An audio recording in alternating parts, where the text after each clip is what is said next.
Big boss मराठीचं नवं season दिवसेंदिवस गाजतंय.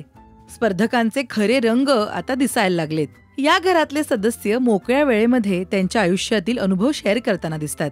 असाच अनुभव ज्येष्ठ अभिनेत्री वर्षा उसगावकर यांनी शेअर केलाय.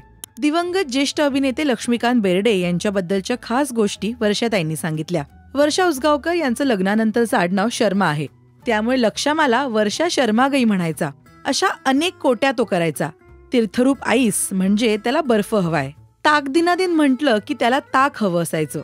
कुठल्याही सेटवर आल्यावर आधीच तो दिग्दर्शकाबरोबर हितगुज करायचा. माझ्यानंतर येऊन पण त्याचं आधी पॅकअप व्हायचं. लक्ष्याने कधीच कुणाला कमी लेखलं नाही. आपल्या सगळ्या मित्रांना काम मिळवून द्यायचा प्रयत्न तो करायचा. एखाद्या सिनेमासाठी तो स्वतःहून कलाकार सुद्धा सजेस्ट करायचा. एखाद्याकडे काम नसेल तर त्याला काम मिळवून द्यायचा प्रयत्न लक्ष्याने केला. हीच माणुसकी आहे आणि ती मी लक्ष्याकडून शिकलीये. आता मी तसं करायचा प्रयत्न करते. आज कितीतरी पिक्चर मी नाकारले, म्हणजे मी जर लक्ष्याचं ऐकलं असतं तर 30 पिक्चर आज माझ्या नावावर असते, असं वर्षा उसगावकर यांनी सांगितलं. तर वर्षा उसगावकर स्पर्धक म्हणून तुम्हाला किती आवडतात ते कमेंट करून नक्की सांगा. मराठी सिनेसृष्टीतील बातम्या, अपडेट्स आणि गॉसिपसाठी तुम्ही सबस्क्राईब करा राजश्री मराठी.